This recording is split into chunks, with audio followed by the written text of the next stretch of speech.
to talk to you guys about the lunar eclipse in Gemini because I feel like everyone likes to know what's gonna go on with them, what's gonna happen with them. I don't even know if I ever said, hello guys, this is Milk. Hi, I'm Milk. I don't even think I introduced myself in this video.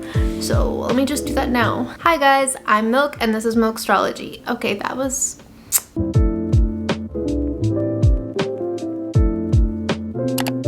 Something that I think is kind of interesting about this lunar eclipse, not only is it a lunar eclipse, which is just basically a full moon on steroids, but it's also going to be conjunct south node opposing the sun like every full moon. And I think that's really interesting because this is really about releasing your bad habits and having to face things that are holding you back. I'm also kind of visualizing with the south node conjunct moon that the house that the actual full moon is in. I would recommend trying to take strides away from that or evaluating the polar opposite house. So let me backtrack. Let's talk about the facts. So the full moon itself is in Sagittarius. It's at 5 degrees. So a specific way to kind of see how this is going to impact you, or if this is going to impact you pretty significantly, is for one, if you are a mutable sign rising, it's going to be affecting your angles, which are the most sensitive parts of your chart. So Virgo risings, Gemini risings, Sagittarius risings, and Pisces risings, those are the mutable signs. You're determining that because the full moon or the lunar eclipse itself is going to be in Sagittarius. Now the eclipse is also going to be at a 5-degree moon. So basically if you have any planets in Sagittarius within 5 degrees, or technically 0 to 11 degrees of Sagittarius, any planets apart from Pluto. I mean, I don't want to say apart from Pluto because I get that it still matters, and I don't want to be one of those astrologers that teaches you to just ignore certain planets. But Pluto and Sagittarius generation, everyone after 1995 until 2008 watching this, you're all gonna have Pluto and Sagittarius. It's just a generational planet. Does it mean to ignore it entirely? No, of course not. But I would pay more attention if it was your moon or Mars or Venus, because that means that the eclipse is really kind of releasing themes around that planet, and it's going to be opposing maybe what you actually need to start working on or moving towards. So with that said, last thing I'll talk about too is Neptune will be squaring Venus and Mercury. So basically a lot of confusion surrounding what we love and maybe illusions being shattered as well. There's going to be some deceptive speech because Neptune and Mercury pairing up. Neptune is literally the planet of what we want, what we dream about, our artistic expression, and Mercury is our intelligence, our concrete facts, our information, our speech. So when they get paired together, it's kind of things get a little bit lost in translation, and also with it being tense, with it making a square to one another, as well as Venus at play, I'm really feeling some people are going to have some illusions shattered about their relationships. I feel like people are going to be having very intense dreams, but I also feel like it's going to be illuminating what things in our life have we just accepted for a really long time that we now need to move away from entirely. Lunar eclipse is trine Chiron, and it's also square to Uranus. So people are going to be, oh yeah, it's squaring Jupiter as well. So the moon is squaring Jupiter, and this is going to be, I feel like people are going to be going through this really erratic burst of energy, especially with Uranus at play as well. People are going to be very vulnerable, but they're also going to be erratic with their mood swings. So I would expect people to be very down 1 minute, very quick to impulsively buy a lot of things they don't need 1 minute. Basically, that's just going to be the vibe for the full moon. So just kind of expect that and be mindful of your bank account. I wouldn't say to isolate and avoid all human contact during this time because it's not a perfect world. You can't do that. But I will say be mindful of the fact that everyone's going to be going through it. You're going to be feeling some weird emotional vibes yourself internally. So the more that you just don't take everything so personally during this time. Remember May 26th, I believe it's a Tuesday? I don't know. But yeah, so I feel like that will be kind of your saving grace during this time. Okay, so now let's talk about the specific risings. So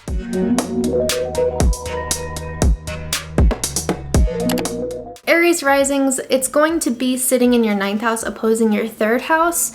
Basically, the more that you can kind of gravitate away from a lot of philosophies that you've just blindly adopted, I think questioning information, taking time to really learn things that you have an interest in maybe spreading information about or speaking about. I would say be careful of like big political tangents that you pursue like impulsively, because I know as Aries risings you get fired up easily. So just be mindful of the fact that what you know and new information will be at friction with one another, and you have to be adaptable during this time. You're going to be hit with some weird conversations. People might be more fired up or argumentative, and you need to be perceptive to a conflict of interest or a different opinion, because the more that you kind of stick to your own deeply rooted beliefs without accepting any kind of outsider input, granted of course as long as it's not like infringing on your morality, then I think that you're going to have an easier time, because this is going to be kind of loosening up a lot of ideas that you've been really blindly accepting for some time now. Libra risings, your 3rd house is going to be where the full moon is, and it's going to be opposing the 9th.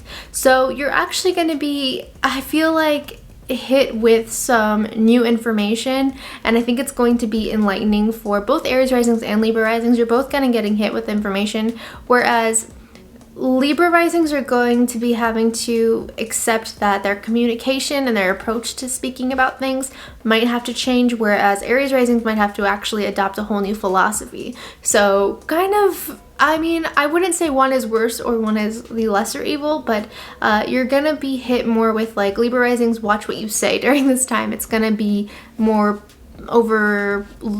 more intensified.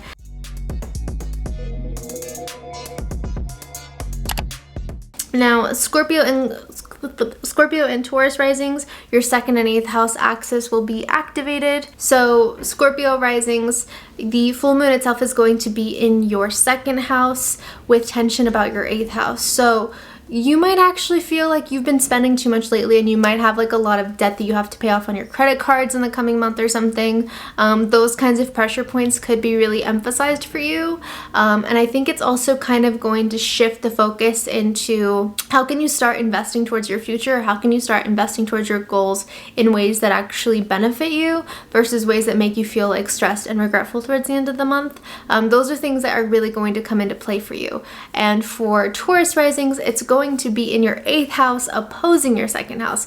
So I feel like if anything, it's kind of going to be focusing around, you've already been so caught up in like investing in maybe your job, or maybe helping people around you, or maybe like starting a side hustle for yourself. But now you kind of have to take a step back and evaluate, like, are you doing things for yourself, or is it time to do things for you? This is going to be maybe a turning point for you in terms of like putting more energy and attention into things that actually matter to you on like an intimate level versus kind of just like coasting with what you feel you're obligated to do. I don't necessarily think this is going to be the most financially stressful for Taurus risings as much as maybe Scorpio risings, but I do feel like it's going to emphasize your bartering system, or your sense of investments might need to be loosened up or altered entirely, whereas Scorpio risings, the lesson is to actually start investing more.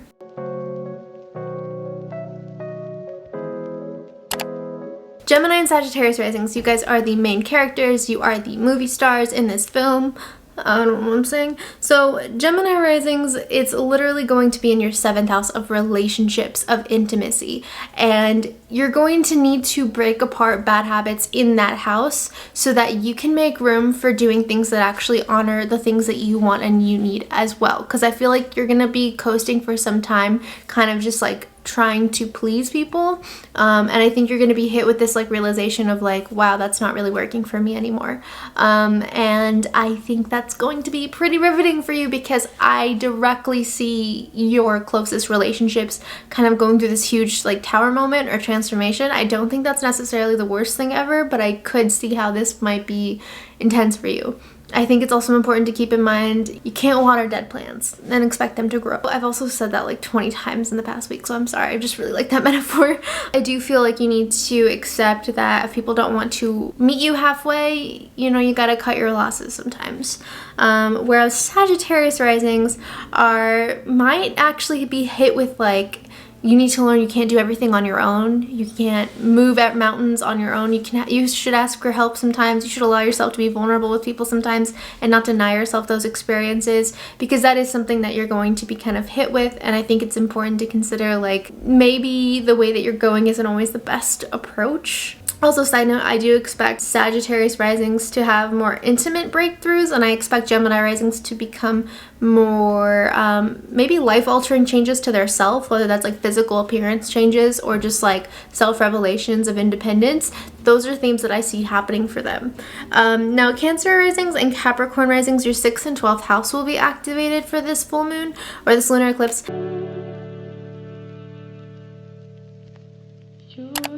Okay, so Cancer risings, it's going to be in your 6th house opposing your 12th house. So you're going to really have to break away from some routines and habits that you've been forming and that you've been kind of in a rut with doing for so long that are really not serving a purpose for you in the long haul and could actually be damaging to you in the long haul, both mentally and physically. So I think these are questions about like, if your environment directly is supporting you, if your career is supporting you, are you feeling fulfilled in these environments? Do you feel like there's room to maybe alter these environments or change them entirely? These are questions that are really going to be taking place for you. Capricorn risings, you're going to be hit with, I feel like you're going to actually need more structure during this time, which is interesting because it's Capricorn rising, so I feel like you guys are just born with structure. But I do feel like this is going to be a time where you have to focus on what is serving you and what is not working for you anymore. Are you kind of like putting things off that are just not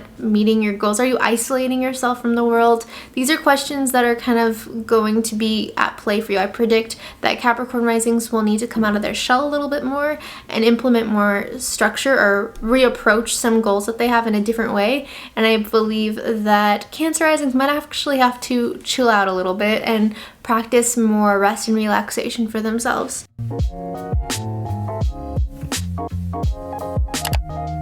Now, Leo and Aquarius risings, your 5th and 11th house will be activated. 5, 6, 7, 8, 9. Okay, so Leo risings, your 5th house is literally, it's interesting that this is like the house activated for you because you're literally at home in the 5th house. It's your pleasure, you know, what you have fun in, what you take pride in, your hobbies, your creativity. But I think you're going to be learning that everything is only good in moderation. I think this could be a time where you have to actually implement more of you maybe doing things that align with the people that you love's needs. Are you meeting people halfway, or are you kind of getting carried away? I predict that maybe you might have some breakthroughs with friendships where maybe you have to learn to change or alter your approach to those friendships in order to have a healthier bond with people in your life. But I do see you having to kind of wake up a little bit. And then for Aquarius risings, I feel like you're gonna actually go through a revelation of oh shit, I'm kind of coasting again and catching myself doing what other people want me to do versus like what I actually need and what I actually want for myself. So I see that kind of playing out a little bit.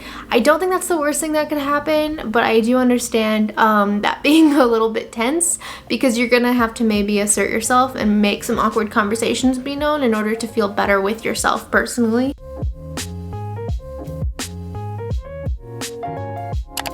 And then lastly, Virgo and Pisces risings. So Virgo and Pisces, your 4th and 10th house will be activated. Virgo, your 4th house will be activated. And I think this is going to be hitting you pretty intimately because people don't realize you're a nurturer. People don't realize everything you do is about supporting your home environment, the people you love the most. And people also don't realize that you have a habit of overly pleasing the people you love the most. So you could fall into these ruts or these habits where you end up kind of sacrificing your own comfort levels to appease other people around you, and this is going to be kind of a reckoning for that. You're going to have to make some boundaries clear. You're going to have to maybe step on your loved one's toes a little bit, but something needs to change within your home dynamic, even if it's just like your routine or like, I don't know, your structure in your home.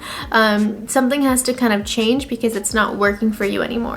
kind of conflicting with your work environment. I feel like maybe you need to alter some things about your home to better align with your career goals. And for Pisces risings, it's going to be impacting your work environment and opposing your home environment. So I think maybe workaholism might be a theme that pops up for you, where you realize like, oh crap, maybe I need to like practice a vacation or take a vacation.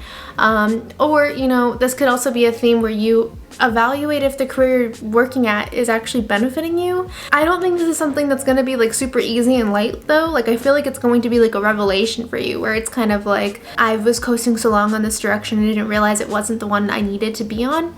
And I do think you could realize too that maybe you were doing things because you felt like someone was pressuring you to do it, like your parents. I could predict that Pisces risings will have this revelation that like their parents are forcing them to go after a career that they really don't want anymore. So I could really see that being something that happens during this specific lunar eclipse.